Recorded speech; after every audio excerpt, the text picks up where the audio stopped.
பொட்டலம் ரவிங்கிற கேரக்டர் முழுக்க முழுக்க வந்து கற்பனை கதாபாத்திரம். ஒரு விஷயத்தை வந்து நான் வந்து சொல்லணும் அப்படின்னு வந்து ஆசைப்பட்டேன்.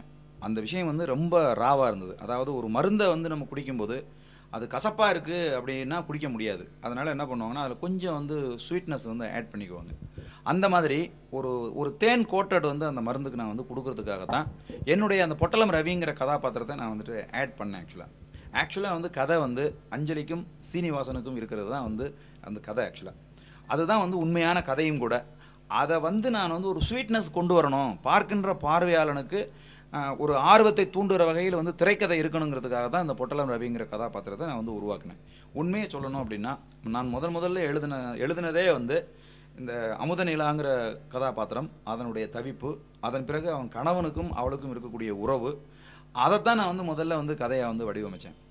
அதன் பிறகு அதில் ஒரு இன்ட்ரெஸ்ட் இல்லை, அந்த இன்ட்ரெஸ்ட்டை வந்து கிரியேட் பண்ணணுமேங்கிறதுக்காக உருவான கதாபாத்திரம் தான் இந்த பொட்டலம் ரவிங்கிற அந்த கதாபாத்திரம். ஒய்ஃபை வச்சுக்கணும். ஆக்சுவலாக வந்து என்னை பொறுத்தவரையில் வந்து ரொம்ப ஈஸியாக இருக்கிறது வந்து நடிப்பு தான் ரொம்ப ஈஸியாக இருக்குது. ஆக்சுவலாக வந்து டைரக்ஷன் பண்ணுறது ரொம்ப கஷ்டம். டைரக்டர் அப்படிங்கிறவங்க வந்து ஒரு பன்முகத்தன்மை உள்ளவனாக இருக்கணும். ஒரு அந்த ஸ்பாட்டில் நடக்கிற அத்தனையின் மீதும் அவனுடைய 22 கிராஃப்ட் வந்து வேலை செய்யும். அந்த 22 கிராஃப்ட் மேலேயும் அவனுக்கு வந்து கண் இருக்கணும். அப்போ தான் வந்து அவன் நல்ல டைரக்டராக ஒரு ஷாட் எடுக்க முடியும். அவன் வந்து இரவு பகல் பார்க்காம தூங்காமல் அந்த படைப்பை வந்து உயிர் கொடுத்து கொண்டு வர்றதுக்கு ராத்திரி பகலாக வந்து வேலை செய்யணும். ஆனால் நடிகன் அப்படி கிடையாது. நடிகனுடைய பங்கு என்பது ஷாட் ரெடி அப்படின்னா அவங்க வர்றாங்க, அப்போ சொல்லுகிற விளக்கங்களை கேட்டு அந்த ஷாட்டுக்கு நடிச்சிட்டா போதும் அப்படிங்கிற மாதிரி தான் இருக்குது. ஆனால் கூடுதல் பாராட்டும் அதிகப்படியான அதனுடைய பலனும் வந்து யாருக்கு போய் சேருது அப்படின்னு பார்த்தீங்கன்னா நடிகர்களுக்கு தான் போய் சேருது. ஸோ அந்த வகையில் எனக்கு தெரிஞ்சு வந்து நடிப்பது என்பது ரொம்பவும் எளிமையான ஒரு காரியமாக இருக்குது. ஆனால் நான் வந்து நடிகனாக வந்து என்னுடைய வாழ்க்கையை அமைத்துக் கொள்வதை விட நான் வந்து இயக்குனராக என்னை அறிமுகப்படுத்திக் கொள்வதில் அல்லது இயக்குனராக நான் அறியப்படுவதில் தான் நான் மகிழ்ச்சி அடைகிறேன். எனக்கு வந்து திருப்தியும் சந்தோஷமும் வந்து நான் டைரக்டராக வாழ்ந்து சாகிறதுல தான் இருக்கே ஒழிய நடிகன் அப்படிங்கிறதுல எனக்கு ஏற்படவும் கூடாது அப்படின்னு நான் வந்து நினைக்கிறேன். மிக சந்தோஷமாக வந்து நடிப்பேன். இப்போ நடிக்கிறது அப்படிங்கிறது முடிவு பண்ணதுக்கப்புறம் அது என்னுடைய டைரக்ஷனாக இருந்தானே, அது இன்னொருத்தவங்க டைரக்ஷனாக இருந்தானே, நான் வந்து அதை மகிழ்ச்சியோடு செய்வேன். சினிமாவுக்குள்ளே நீங்கள் எதை செய்ய சொன்னீங்கனாலும் நான் மகிழ்ச்சியோடு செய்வேன். நீங்கள் லைட் தான் தூக்கணும் நீ அப்படின்னு சொன்னால் நான் லைட்டு தூக்குவேன்.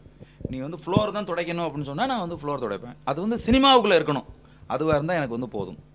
கட்டாயமாக நான் என்னுடைய முழு மூச்சு, என்னுடைய ஆவல், என்னுடைய லட்சியம், கொள்கை என்ன அப்படின்னா நான் டைரக்டராக இருக்கிறது தான். நான் வந்து அதை மாதிரி நான் வந்து நடிகனாக போயிட்டேன், இனிமேல் நான் யாரையும் டைரக்ட் பண்ண மாட்டேன் அப்படின்லாம் கிடையாது. நான் டைரக்டராக இருக்கணும் அப்படிங்கிறது தான் என்னுடைய நோக்கம். நான் சாகு வரைக்கும் நான் டைரக்ட் பண்ணணும், சினிமாவுக்குள்ளே இருக்கணும்னு தான் நான் வந்து ஆசைப்பட்றேன். என்னுடைய அடுத்த படம் குறித்த வந்து கதை விவாதத்தில் வந்து இருந்துகிட்ருக்குறோம். இன்னும் கொஞ்ச நாளில் வந்து அது குறித்த அறிவிப்பு வந்து கட்டாயமாக வந்து வரும். யார் நடிக்க போகிறாங்க, நான் நடிக்கிறேனா இல்லையா, யார் அதில் பங்கெடுக்க போகிறாங்க அப்படிங்கிறது எல்லாமே வந்து கதை வந்து இறுதியானதுக்கப்புறம் தான் வந்து தெரியும். நான் தயாரிப்பாளர்களோடு அதை பற்றி பேசிகிட்டு இருக்கேன். அது பேசி முடிஞ்ச உடனே நான் அதை அறிவிப்பாக வரும்பொழுது நீங்கள் தெரிஞ்சுக்குவீங்க அஞ்சலி நடிக்கிறாங்களா அல்லது யார் நடிக்கிறாங்க அப்படின்னு. கலக்கல் சினிமா நேயர்களுக்கு என்னுடைய சுதந்திர தின நல்வாழ்த்துக்கள்.